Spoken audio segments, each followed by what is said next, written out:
Programa de opinión de producción nacional con elementos de lenguaje, salud, sexo y violencia, que solo bajo la supervisión de padres, madres, representantes o responsables es apto para niños, niñas y adolescentes.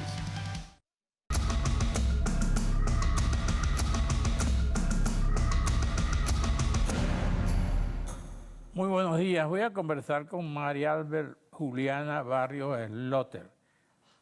Ella es diputada a la Asamblea Nacional por la Mesa de la Unidad Democrática. Ella es electa por el circuito de Sucre y Catia ahí. La Pastora. La Pastora. Es la diputada más joven de la oposición, tiene 25 años y es gerente administrativo, asistente parlamentario, asistencia de coordinación y actividad 2011-2013, inglés intermedio. Bueno, aquí tiene un buen currículum para su corta edad.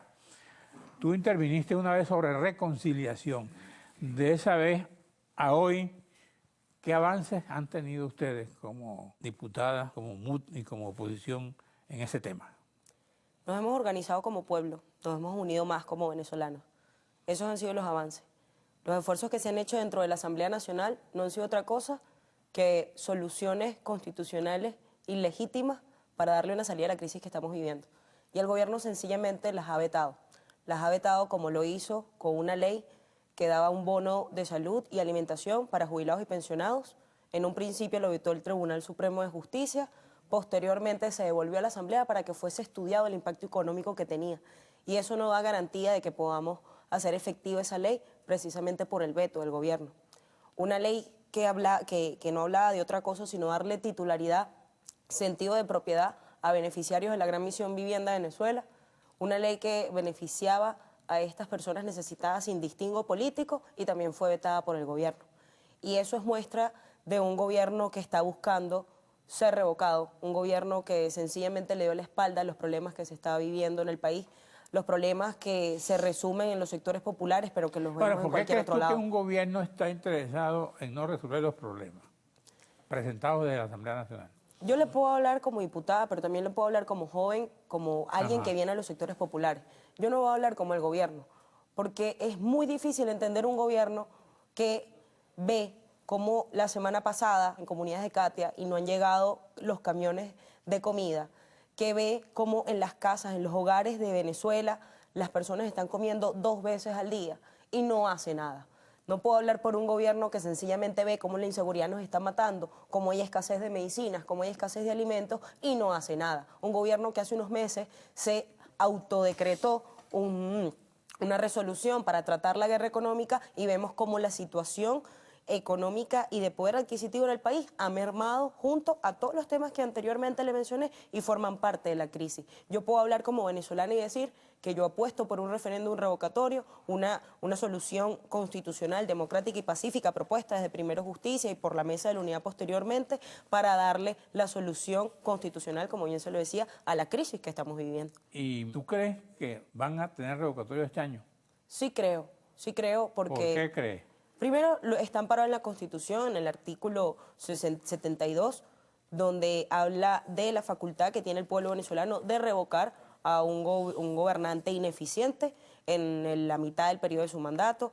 Están las normas para referéndum que ahí establece que los lapsos se pueden llevar a cabo este año y también hay un pueblo que quiere seguir siendo protagonista del cambio que este país necesita. Un pueblo que habló el 6 de diciembre, eligió 112 diputados y a la vista y al sol de hoy pues ve un gobierno que pasa por encima de la voluntad de ese pueblo, que pasa por encima del derecho que los venezolanos tenemos de poner y remover a un gobernante bien sea eficiente o ineficiente, como es el caso que estamos viviendo hoy en día. Aquí estuvo el domingo Saúl Ortega y él dice que primero las firmas son públicas, deben ser revisadas y segundo que los lapsos hay que cumplir y que él ve difícil que se haga revocatorio. Ellos advierten que en la MUD no hay interés por revocatorio sino por generar una situación de violencia. ¿Qué dirías tú frente a eso?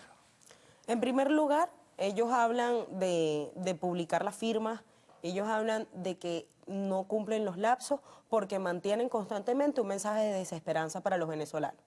Todo aquel venezolano que decida poner un pie en la calle de manera pacífica, protestar, elevar su voz, porque está viendo un gobierno que no cumple con las necesidades del pueblo, pues sencillamente pudiese caer en desesperanza si se pone a escuchar a BTV o a personeros del oficialismo. Pero bien, el pueblo ¿Cuál es está la esperanza consciente que tú le ofreces a ese pueblo para que no... de que el cambio es posible en unidad, Ajá. que el cambio es posible en reconciliación, el cambio es posible con instituciones justas, donde el poder sea descentralizado y no administrado en función de un partido político o de una sola persona, donde lo que se hable en la Asamblea Nacional pueda ser trabajado en conjunto con el Poder Ejecutivo. No es posible que los millones de venezolanos que votaron por 112 diputados, que hoy son mayoría en la Asamblea Nacional, tengan la voz pisoteada por un presidente que veta todas las leyes que desde ahí se discuten y se promulgan. Y también tenemos la otra cara. Ellos hablan de que nosotros somos los violentos. Es cuestión de ver en las redes sociales y de estar en la calle de qué lado está la violencia. Hablan de que somos los violentos, pero los que están robando diariamente al pueblo caraqueño, al pueblo venezolano, no van a la cárcel. Dicen que nosotros no tenemos nada que ofrecer, pero en 4 meses, ¿qué han hecho ellos con un decreto de guerra económica? ¿Qué solución le han dado al país? Y lo que no saben es que el pueblo está consciente y está organizado. Y el referéndum revocatorio, en efecto, sí es una salida constitucional a la crisis, porque está buscando tener un gobernante que realmente le dé la cara a los problemas que tiene el país. ¿Y dónde está ese gobernante? Ese gobernante se sacará en primaria, como lo hablamos en la MUD. Las próximas elecciones que vengan en este país tienen que ser consensuadas por primaria. Y será un gobernante pues que el pueblo elija en primaria. Pero creo que no estamos en tiempo de hablar de ese gobernante. Claro. Estamos en tiempo de hablar de un referéndum revocatorio. Estamos en tiempo de trabajar en la unión del país. Y estamos en tiempo de ir a un receso y regresamos contigo. Ah, bueno, gracias.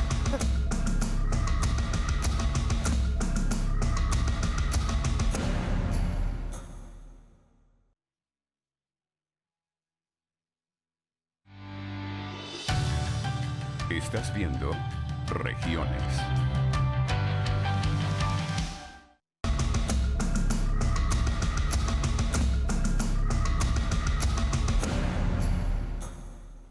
Bueno, aquí estoy leyendo un trabajo en el diario El Nacional del 4/5 de 2016, firmado por mi paisano Hernán Lugo Galicia. Instan a derogar convenios militares. Control Ciudadano afirmó que esos acuerdos son lesivos a los intereses del país. Entonces aquí dice Hernán, ¿sabía usted que los chinos construyen las instalaciones militares en Venezuela y que el gobierno envió tropas a Bolivia en 2011 sin contar con el aval de la Asamblea Nacional, a pesar de que el PSUV era mayoría? Estos datos están en investigación Venezuela, acuerdo de cooperación, hecha por Control Ciudadano. ¿Y tú qué dices? ¿En la Asamblea van a tratar este tema? En la Asamblea se están tratando los temas que el pueblo así nos pidió el año pasado. Ajá. Temas que son de corte, por ejemplo, de agenda social.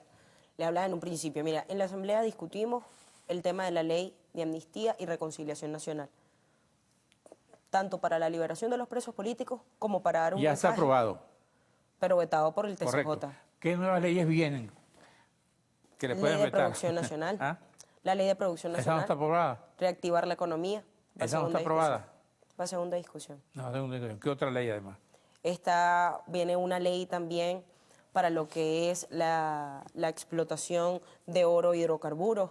Vendrán más leyes de corte social para hablar del impacto económico. Fíjese que desde la Asamblea se habló de una ley para la reforma del Banco Central de Venezuela, para que los datos de inflación se publicaran, y tampoco la aprobaron. Ajá. Entonces, hay mucha esperanza en que se pueda hacer en la Asamblea. A los dos sectores. Pero hay que seguir adelante, hay que ser positivo. Ah, bueno, por eso. Pero... Uno siempre tiene que tener la esperanza por delante, porque al final cuando decidimos hacer política es por una vocación de servicio. Y ese servicio tiene que ser constante, tiene que ser transparente, donde creamos en instituciones. ¿Por qué tú decidiste hacer política? Porque considero de que el país merece estar mejor, porque he vivido, y como venezolana sé que somos muchos los que merecemos vivir mejor. Y bien, nos apostamos a un cambio, a buscar espacios de participación que para unos son partidos políticos, para otros son organizaciones sin fines de lucro, para otros son un movimiento estudiantil. Yo crecí en el movimiento estudiantil. Luego me voy a un partido político que ya sabe cuál es, me voy a Primero Justicia, desde ahí se ha hecho un activismo de calle. ¿Y cuál es el trabajo ahí? Pues darle un espaldarazo a la gente, porque de cierta manera u otra nosotros como venezolanos tenemos que estar unidos y organizados para poder procurar un cambio efectivo de lo malo por lo bueno en el país. Ahora, María Albert, Primero Justicia tiene una proyección popular, va a la calle, va a los barrios, va a donde están las mayores necesidades del pueblo. Sí, vamos, sí, vamos. Está el caso, o sea, mi propio caso, pues quedé electa por Katia, el Junquito y la Pastora, un circuito que parecía inganable y lo logramos por un trabajo constante, que no solo fue de Primero Justicia, pues también en ese momento se hizo con toda la mesa de la unidad, pero también se hizo con catienses, junquiteños y pastoreños que se abocaron en una defensa del voto, que era un tema muy vulnerado por el oficialismo en elecciones pasadas, por lo que los centros de votación se vivían. Ahora, sigamos hablando del tema de lo que la gente, está viviendo en los barrios. Le comentaba el caso del camión de alimentos que no había llegado a las comunidades de Altavista y los alrededores de Katia, pero también vemos lo que está sucediendo con la inseguridad en estos sectores, donde hay situación de rehenes al frente de Plaza Sucre, que es una de las zonas más concurridas del sector, donde en La Pastora hay una falla de servicios constante. Pero imagínese el que llega de su trabajo y le toca estar en la parada de autobús y lo atracan, con qué ánimo llega a su casa. Y al día siguiente ves un gobierno que te habla de una realidad totalmente distinta a lo que vivimos en el país. En el Junquito fuimos el día sábado y la gente está pasando hambre. No se puede decir que con comer 2 veces al día uno está bien alimentado, mucho menos si es de un plato de pasta nada más. Si consigue comida. Claro, pero evaluemos la tabla nutricional que estamos consumiendo los venezolanos hoy en día. ¿Qué leche están consumiendo los bebés, los niños de nuestra Venezuela? Ahora, ¿cómo se están alimentando las madres de estos niños cuando sabemos que en la maternidad Concepción Palacio hay un número cercano a los 100 bebés recién nacidos que mueren por el mal manejo del parto de estas madres? Yo recibí una carta en estos días, se le iba a preguntar a alguien que tuviera conocimiento de esto, donde la asamblea llegó, de una copia, de unos requisitos que le exigen en una de estas redes de farmacia. Redes de farmacia, para venderle pañales a las recién paridas, ¿no? Y le piden que si partida de nacimiento, que si no sé qué cosa. Eso es cierto. Sí es cierto, sí es cierto. Lo puedo decir, mire, yo vengo de una familia donde hay oficialismo, hay oposición, y las mismas madres que pues se sentían cercanas al proyecto del expresidente Hugo Chávez, les ha tocado ir con su partida de nacimiento a comprar pañales en el Farmatodo. Y sin distingo alguno. Ahora, la situación irregular que se vive en las colas es otro cuento, es otra historia de lo que viven los venezolanos. Cuando llega un personaje y le dice, ok, estás de segundo en la cola, pero delante de ti hay 40 personas más esperando para comprar. Y tú dices, ay, ¿dónde está la ley? ¿Dónde está la justicia? ¿Es que acaso en 17 años de gobierno no hemos hecho nada para no tener que estar pasando una crisis eléctrica, para no tener que vivir bajo un racionamiento de agua que ni siquiera es transparente en los sectores populares, para no tener que salir a la calle con un Padre Nuestro en la boca porque nos roban, para aparte ir a hacer una cola, llevarse lo que no estás buscando, pero llegas a tu casa y cada vez tienes menos y el sueldo te alcanza menos? Esa es la realidad que estamos viviendo. En 17 años no se ha hecho nada. Ahora, en 4 meses hay mucha esperanza sobre la Asamblea Nacional y pues nosotros a esa voluntad de esperanza del pueblo venezolano pues les apostamos a que sigan confiando en nosotros porque nuestro trabajo es mantener viva la fe, pero también el trabajo de unión y organización de los venezolanos en el país. Bueno, gracias María Albert, gracias a usted amigos televidentes, nos vemos aquí en la misma hora.